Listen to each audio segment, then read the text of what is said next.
When you live with ongoing pain, your nervous system is not just reacting to physical signals from your body.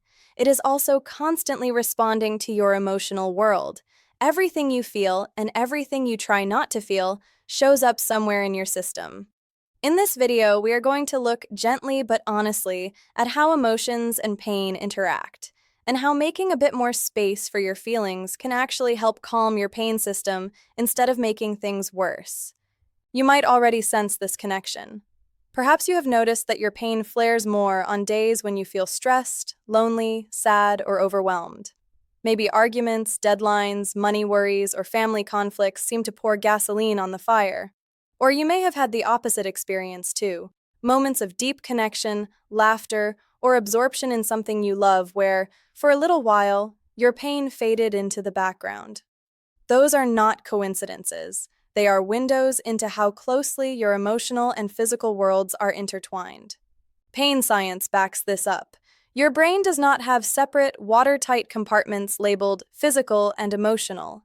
Many of the same brain regions that process pain signals are also involved in processing emotions, especially fear, sadness, and social pain like rejection or loss.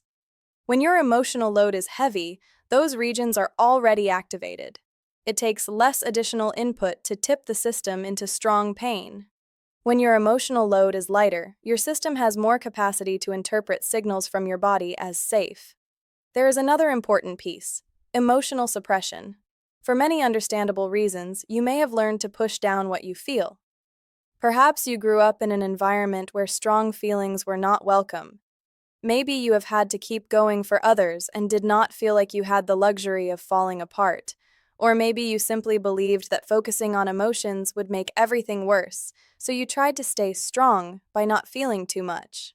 The difficulty is that suppressing emotions does not make them disappear.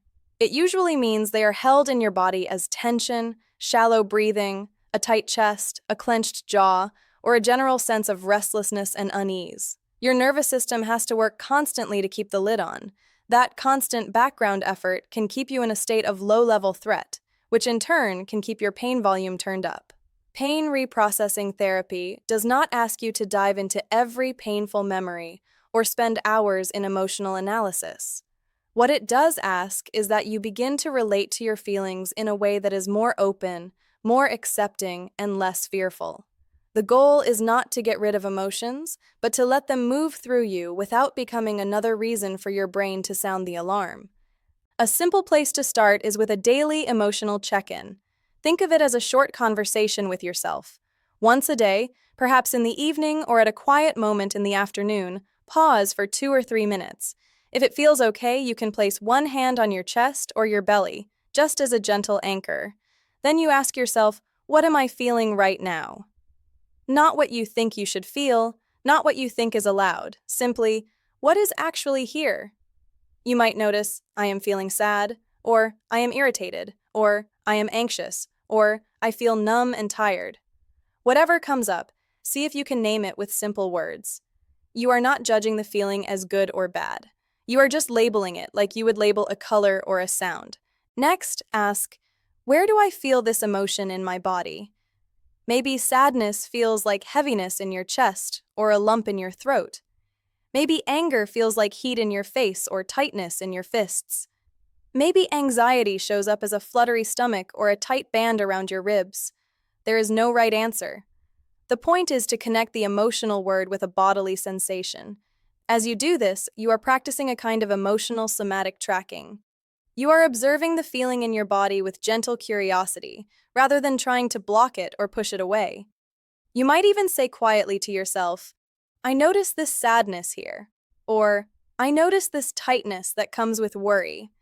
You allow it to be present for a moment without trying to fix it. You can then add a small dose of compassion. For example, you might say internally, of course I feel this way. It has been hard, or anyone in my situation would feel something like this. That acknowledgement, simple as it is, can lower the sense of internal threat. Your brain hears, my emotions are allowed.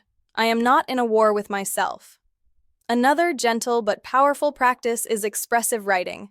Set aside 10 to 15 minutes, maybe once or twice a week, to write freely about something that is emotionally important right now.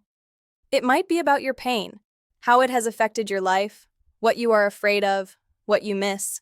It might be about a relationship that is strained, a loss you are still grieving, or a stressor that has been sitting on your chest.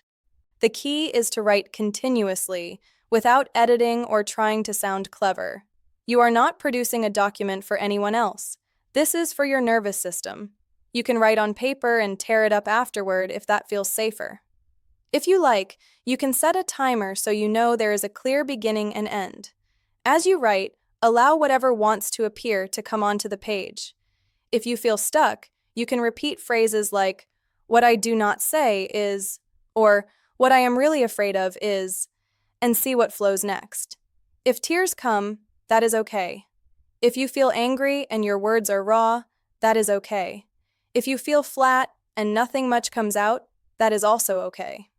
The point is not what you produce, but that you give your emotional world a chance to be seen and heard. While or after writing, pay attention to your body.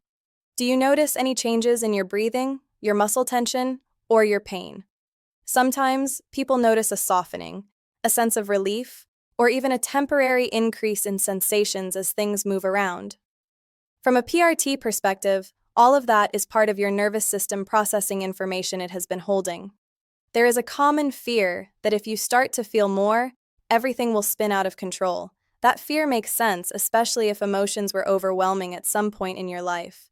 But what you are practicing here is not drowning in feelings. You are learning to touch in, name, and support them in small, controlled ways. That actually increases your sense of control, not decreases it. Of course, there are limits. If you find that when you start to write or tune into emotions, you are flooded with memories of trauma, very intense distress, or urges to harm yourself, that is a clear signal to bring in professional support. Working with a therapist alongside PRT can be a wise and caring choice. You do not need to do this all on your own. For many people, though, simply adding a few minutes of emotional check-ins and occasional writing can noticeably change the emotional climate inside. You may find that you feel a little less tightly wound, that you are less surprised by sudden mood shifts, and that your pain flares become a little more understandable. You may notice, for example, "Of course my pain is louder today. Yesterday was emotionally heavy." And that very recognition can reduce the extra layer of panic that often accompanies a flare. You can also bring this emotional awareness directly into your somatic tracking. When you sit or lie down to observe your pain, you might ask, besides physical discomfort, what emotion is here right now? Perhaps you notice fear sitting right next to the pain. You can track the physical shape of that fear, the tightness in your chest, the butterflies in your stomach, and offer it the same messages of safety you offer to the pain. I see you. You are allowed. We are safe enough in this moment. In doing so, you are integrating your work. You are no longer treating pain as a separate, purely physical enemy. You are recognizing that your whole experience, sensations, emotions, thoughts, is one continuous flow your brain is trying to make sense of. By meeting all of it with a little more openness and kindness, you are lowering the overall threat level your nervous system perceives. Before we close this video, it is worth emphasizing something. There is no right emotional profile for recovery. You do not have to become endlessly calm or endlessly positive. You do not have to meditate for hours or process every feeling from your childhood. You simply need to move, one small step at a time, from fighting your emotions or ignoring them, toward allowing and understanding them. You might finish this lesson and decide that for the next week, your only new practice will be that 2-minute daily check-in. What am I feeling? Where do I feel it? That alone is a big enough step for now. Or you might feel drawn to try one expressive writing session just to see what happens. Whatever you choose, keep the attitude you have been cultivating in PRT: gentle curiosity, honesty, and compassion. Your pain system is not separate from your emotional life. When you treat your feelings as valid, tolerable, and worthy of care, you are also telling your brain, I am safer on the inside than you thought. Over time, that message can help your whole system quiet down. In the next video, we will focus on another piece of the inner puzzle: your thoughts about pain, especially those worst-case, catastrophic messages that can keep your alarm turned up. You will learn how to notice them, question them, and shift them in ways that support everything you are already doing with your body and emotions.